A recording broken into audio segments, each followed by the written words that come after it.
Hey Sia, it's Brett. I just wanted to do a quick tutorial here. So I'm on your website here, and let's say you wanted to upload like for instance in this you might want to upload your resume or your Vita, and I'm just going to pick somewhere in here to kind of to do that.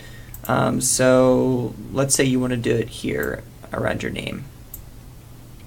So the first thing you do is you want to locate where you want to put it, and then you want to hit edit, and then select like Sia over Sheldon, and then hit the link editor, and then from here you will see like it wants to type in an address. Well, you don't want to do that. You actually want to go to files, and this is where you're going to see the option to put in new files or existing files. Now for you, it's probably not going to be existing. There's not any in here, so it's going to be in the new section, and then you just want to add a file.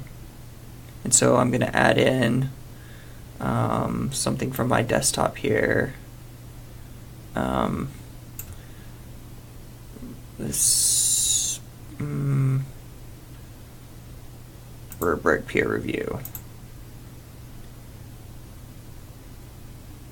And now that's in there. And so we can either select it to open in a new window, or it will open in the same window. To open in new window and save. And now if we go here and click, here's my peer review rubric. So that's how you do it. I'm going to go ahead and go in here and just remove that. Remove and save. So that's how you would add a document into your website with just those options. If you have any questions, just let me know. Thanks a lot. See ya. Bye.